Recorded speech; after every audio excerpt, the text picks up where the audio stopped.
आज हम बात कर रहे हैं एंड्रोजेनेटिक एलोपेशिया या मेल पैटर्न बॉल्डनेस के बारे में। Hi, I'm Dr. Geetika Srivastav, a dermatologist practicing in Delhi. In my past 10 years of medical practice, in which I have seen more than 1000 patients of hair fall, up to 50% were having male pattern baldness या androgenetic alopecia.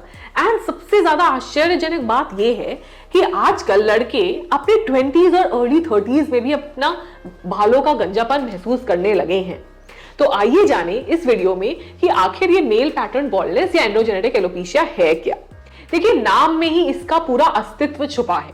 Alopecia का मतलब होता है hair fall, androgenetic का मतलब है andro meaning hormone, genetic means family history. तो इस टाइप ऑफ हेयर फॉल में दो चीजों का मेन रोल होता है, एक हार्मोन और एक फैमिली हिस्ट्री। अप टिल 30% लोगों में फैमिली हिस्ट्री पाई जाती है। मतलब अगर आप लड़के हैं, आपको गंजापन महसूस हो रहा है या आपके पापा की तरफ या मामा की तरफ किसी ना किसी को गंजापन होगा, तो your uncles, your aunts, your mother, father, anybody can have hair fall. और मान लो अगर आप ही पहले इंसान हो जिसको हेयर फॉल हो रहा है, तो भी वो पॉसिबल है बिकॉज ऑफ स्पोराडिक म्यूटेशन। क्योंकि जो दूसरा मेन कारण है जिसके वजह से हेयर फॉल होता है वो है हार्मोनल इम्बैलेंसेस।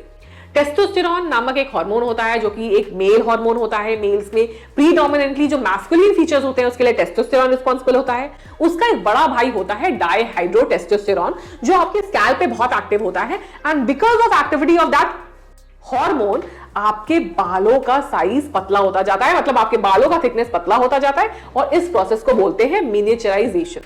अब आप ये सोचो कि एक जंगल है जिसमें 100 पेड़ हैं, बट वो 100 के 100 पेड़ बड़े मोटे घने हैं, उसकी टहनियां इतनी मोटी हैं, खूब सारे उसमें पत्ते हैं, वर्सेस एक दूसरा जंगल जिसमें भी 100 पेड़ हैं बट पतली पतली उनके ट्रंक हैं, कम उसमें पत्ते हैं।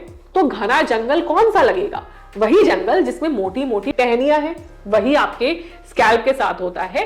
अगर आपके बालों की संख्या भी सेम है, लेकिन अगर बालों का थिकनेस कम होता जा रहा है, तो even if the density remains the same, the volume decreases, आपके स्कैल्प में सी थ्रू इफेक्ट होने लगता है, थिनिंग होने लगती है, और एंड्रोजेनेटिक एलोपेशिया का पहला साइन आने लगता है।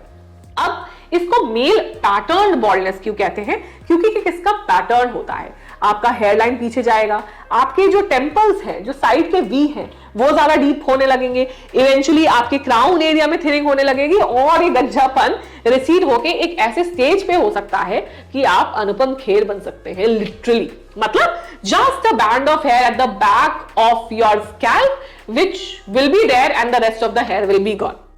तो इसका ट्रीटमेंट क्या करना है? देखो, मेडिकल ट्रीटमेंट में फेनेस्ट्राइड एक ऐसा टैबलेट है जो कि डाईहाइड्रोटेस्टोस्टेरोन मतलब हार्मोनल लेवल पे इसको ब्लॉक कर देता है और आपके मिनिएचराइजेशन, बालों की थिनिंग को रोक देता है।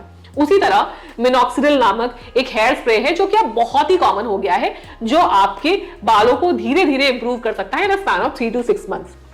ट्रीटमेंट में, प्रोसीजर्स में आप हेयर पीआरपी या हेयर ट्रांसप्लांट ले सकते हैं। अगर आपके बालों में बस थिनिंग हो रही है, आपकी हेयर लाइन इंटैक्ट है, then you must go for hair PRP alone. But अगर आपको पूरा गंजापन हो गया है तो सिर्फ हेयर ट्रांसप्लांट ही ऑप्शन होता है।